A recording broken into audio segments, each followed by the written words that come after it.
கொண்ட பெரியோர்களே, என் பெற்ற தாய்மார்களே, அன்பு உள்ளம் கொண்ட சகோதர சகோதரிகளே, மாணவ மணிகளே, மரியாதைக்குரிய காவல்துறை அதிகாரிகளே, ரசிக பெருமக்களே, பொதுமக்களே, உங்கள் அனைவரையும் எங்களது கலைக்குழுவின் சார்பாக வருக வருகவென்று வரவேற்கின்றேன்.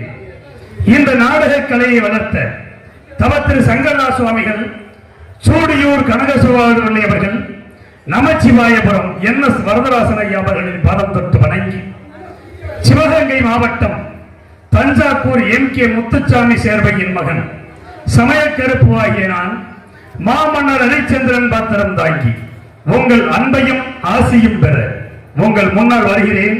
நன்றி, வணக்கம்.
நாட்டை இழக்க வைத்தாய், மனைவியையும் மகனையும் விலை கோரி விற்க வைத்து என்னை இந்த நிலைமையிலே கொண்டு வந்து நிறுத்திவிட்டாய் இறைவா. பொய்யது உரைக்க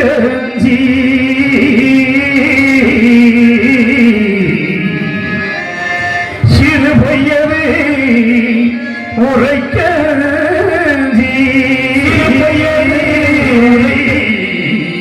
சிறு பொய்யாவினான் புவிதனில் அடிமையானே, புவிதனில் அடிமையானே, பயகமெல்லாம் காத்தனான், இந்த வையகமெல்லாம் காத்த மன்னன், மயானத்தை காக்க போறேன்,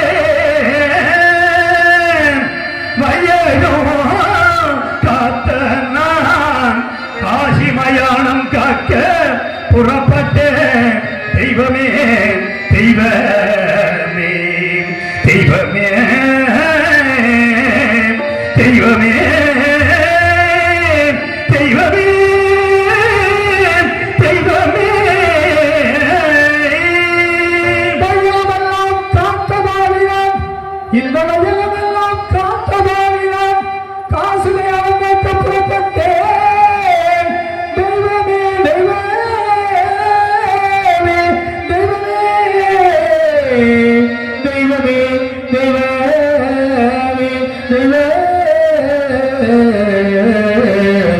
தெய்வமே சிவமே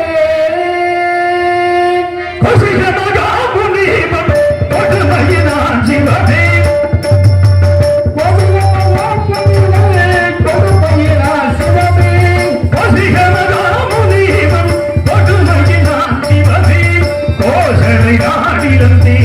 கோசலை நாடிலந்தே ஒளிவரையை இழந்தே இழந்தே பாதினாடிலந்தே கோசைகமகாமுனிவன் கொடுமையினான் சிவமே கோசலை நாடிலந்தே கோசலை நாடிலந்தே குடிமலையை இழந்தே இழந்தே பாதினான் இழந்தே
அணிதினமும் திருவடியை பணிந்திருந்தேனே இறைவா, நான் என்ன குற்றம் செய்தேன்?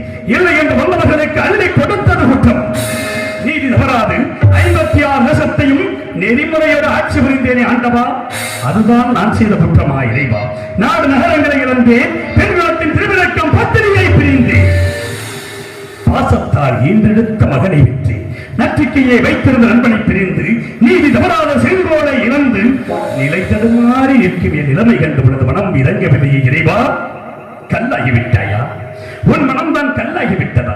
கடைக்கந்திருந்த இந்த ஏழையின் திருமுகத்தை ஒரே ஒரு முறை பார்க்க மாட்டாயா இறைவா? ஒரே ஒரு முறை பார்க்க மாட்டாயா? பகவானே பகவானே பகவானே ஆ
சிம்மாசனத்தில் அமர்ந்து தேச விசாரணை செய்து கொண்டிருந்தேன் ஒரு நாள்.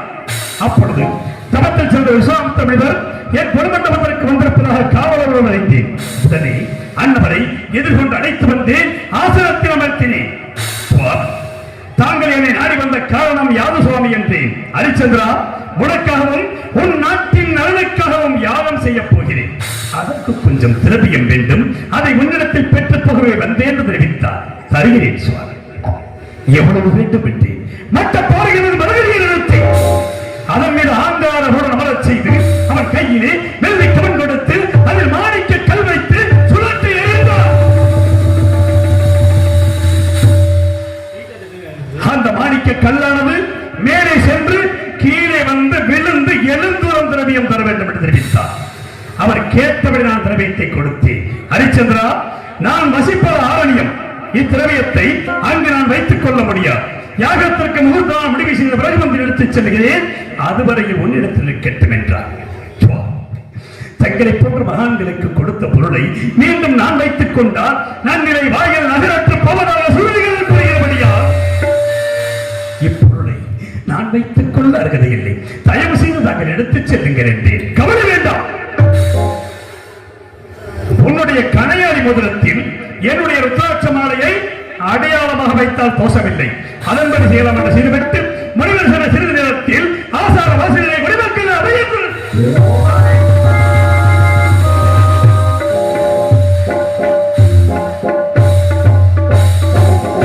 சென்று பார்த்தேன். குடிசனங்கள் உங்களுக்கெல்லாம் என்ன நேர்ந்தது, நான் என்ன குறை வைத்திருக்கிறேன் என்றேன். மன்னா, நாங்கள் இட்ட பயிர்களை எல்லாம் பெரிய விடயங்கள் வந்து அழைத்து விட்டது. மன்னா, எனது மனம் வேதனை அடைந்தது. குடிமக்களுக்கு ஆறுதல் கூறி அனுப்பினேன். வேட்டைக்கு புறப்பட்டேன். ஒரு விலங்கினங்களை கொண்டேன். வேட்டையாடி வழக்கத்தால் திருக்குள கரையோரம் ஆலமரத்தின் அடியில் எனது பத்தினி சந்திரமதியின் மடியில் சிறிது நித்திரையில் இருந்தேன். அங்கே அடாத கனவு ஒன்று கண்டேன். திடுக்கிட்டு இருந்து பார்த்தேன். 2 நடன மாதர்கள் என் முன் வந்து நின்றார்கள். மாதர்கள், நீங்கள் யார்? உங்கள் ஊர் பேர் என்ன? என்னை நாடி வந்த காரணம் என்று கேட்டேன். நாங்கள் வசிப்பதை இமயகிரிச்சார். என் பெயர் சரசவல்லி, இவன் பெயர் காமவல்லி. எங்களுக்கு பரதமும் சங்கீதமும் தெரியும். அதை தங்கள் சமூகத்தில் நடித்தும் படித்தும் காட்டி தக்க சன்மானம் பெற்று போக வந்து விடுவித்தார்கள். எங்கள் நடியுங்கள், படியுங்கள் என்று நடித்தார்கள், படித்தார்கள். கண்ணுற்றேன், சந்தோஷமுற்றேன். வேண்டிய சன்மானத்தை கொடுத்தேன். பெற்றுக்கொள்ள மறுத்து என் பெருமைக்கு வரக்கூடிய மூச்சக்கர குழியை எனது வெற்றி மாலையையும் பரிசாக கேட்டார்கள். பெண்களை கொடுக்கக்கூடிய பொருளாக இருந்தால் தயங்காமல் கொடுத்து விடுவேன். இதை விடுத்து பொன் பொருள் எவ்வளவு வேண்டுமோ கேளுங்கள், தருகிறேன் என்றேன். மன்னா, தாங்கள் கொடுக்கும் பொன் பொருளுங்களுக்கு தேவையில்லை. அப்படி என்றால் எங்கள் இருவரையும் நீங்கள் திருமணம் செய்து கொள்ள வேண்டும் என்றார். பெண்களை நான் தந்தாரமின்றி பிரதான வச்சிக்கணவன், தயவு செய்து இந்த இடத்தை விட்டு போய்விடுங்கள் என்று எவ்வளவோ அறிவுரைகளை எடுத்து கூறினேன். கேட்கவில்லை. காவலர்களை அழைத்து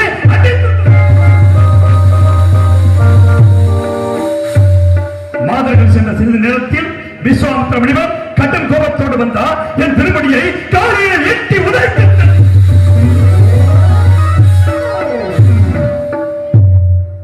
மணிமுடி மண்ணிலே சாய்ந்து விட்டது என்று கூட நான் கவலைப்படவில்லை.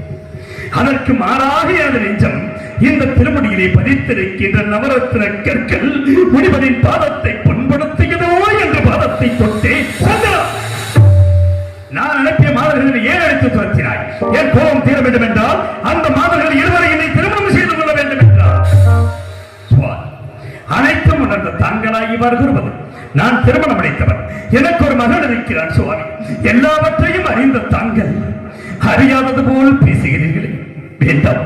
அதற்கு மாறாக கண்ணில் வேண்டியிலும் ஈகிவன் காக்கின்ற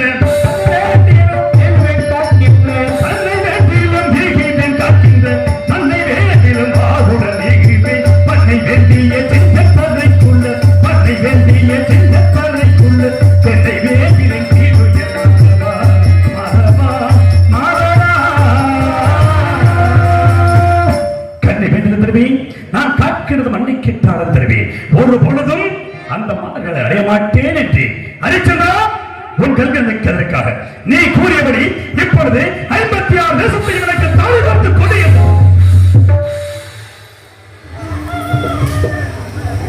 ஒரு வார்த்தை உபமானத்திற்காக சொல்லி இல்லை என்று சொன்னால் சொல் தவறியதாக போய்விடுமோ என்று கருதிய நான் அன்பு மனைவி தாராபதியை எண்டியிலே ஜலம் கொண்டு வரச் செய்து முனிவருக்கு பயமாக 56 தேசத்தையும் தாழ் பார்த்துக் கொடு. சற்று நேரம் கழித்தவை ஹரிச்சந்திரா, நீ யாகத்திற்கு கொடுத்தாய் அல்லவா திரவியம், அதை இப்பொழுது கொடு என்றார். சுவாமி, அந்த திரவியத்தை அரண்மனையில் களஞ்சியத்தில் வைத்து பூட்டியவாறு இருக்கிறது, எடுத்துக் கொள்ளுங்கள் என்று நீ 4 நகர்களை தாரை பார்க்கும் பொழுது பொருள் நீங்களாக தாரை பார்க்கவில்லையே. இல்லை என்று சொல்லிவிட போய் வருகிறேன் என்றார். இல்லை என்று சொல்ல மாட்டான் இந்த ஹரிச்சந்திரன். எனக்கு ஏதாவது ஒரு தவணை கொடுங்கள், தவணைக்குள் தங்களுக்கு சேர வேண்டிய திரவியத்தை நான் கொடுத்து விடுகிறேன் என்று ராஜகன் 48 நாட்கள் தவணை தருகிறேன். யாகத்திற்கு சேர வேண்டிய திரவியத்தை நட்சத்திரங்களை உடன் அனுப்பி வைக்கிறேன், அவரிடத்தில் கொடுத்து விடுகின்றார். நான் சம்மதித்து இந்த நாட்டை விட்டு போவதற்காக ஒரு அடி எடுத்து வைத்தேன். அழைத்ததா சுவாமி, நாடு நகரங்களை கொடுத்து விட்டேன், பொன்பொருள் தருவதாக தங்களுக்கு வாக்கு கொடுத்திருக்கிறேன். மீண்டும் நான் என்ன கொடுக்க வேண்டும் சொல்லுங்கள். உண்மை இந்த ராஜமணியில் அந்த நாட்டை விட்டு போக நான் சம்மதிக்க மாட்டேன். நான் கொடுக்கும் காய் வஸ்திரத்தை அணிந்துதான் நீ செல்ல வேண்டும் என்றார். நாடு நகரம் எனது உயிரிலும் மேலான குடிமக்களை எல்லாம் நான் பிரிந்து செல்லப் போகிறேன். எனக்கு இந்த ராஜமணியா பெரியது, தாராளமாக கொடுங்கள் என்று கூறிய நான்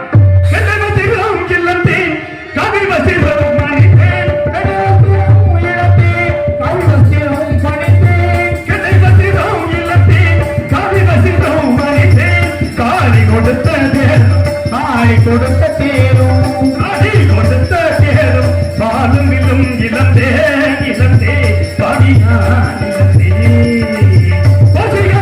முனிவன் கொடுமையினான்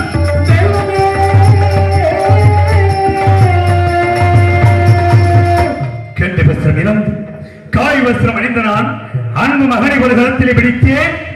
உயிரோடு உயிராகி உறவாடி வெட்டி வாழ்ந்த மனைவியை மற்றொரு கரத்திலே பிடித்தேன். நாடு நகரங்களை எல்லாம் வெற்றி காசிமா நகரத்தை நோக்கி நடந்து சென்றேன். எப்படி சென்றேன்? நடந்து வா மயிலே, நடந்து வா மயிலே, நடந்து வா மயிலே, நடந்து வா மயிலே, சந்திரமதி நகையந்தன் கோயிலே, நடந்து வா மயிலே மயிலே,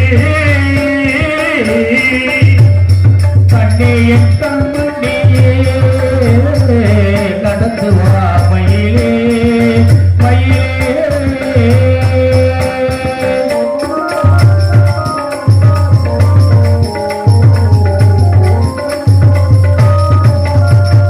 கையில் அடிக்கிறடி அடியில் அடிக்குள்ளடி, கையில் அடிக்கிறடி வெயில் காணலும் வீசுதடி, வெயில் அடிக்குள்ளடி, வெயில் காணலும் வீசுதடி, பழமர முகம் சோர்ந்து பாடுதே கண்ணே.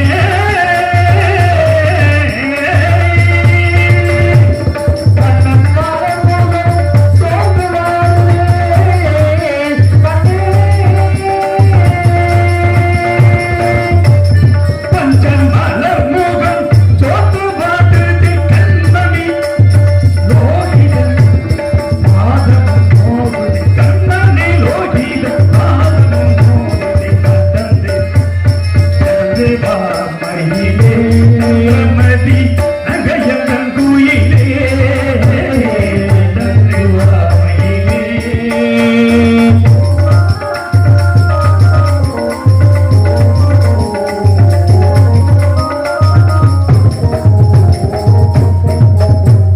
பஞ்சன மெத்தையிலே அங்கே பஞ்சனை மெத்தையிலே, பஞ்சனை மெத்தையிலே தினம் கொஞ்சி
அரிச்சுதான் அளிக்கும் மதுரையை சேர்ந்த சமயமுத்தவர்களுக்கு கிராமத்தை சார்பாக இந்த மலர் மாலை அணிக்கிட்டோம்.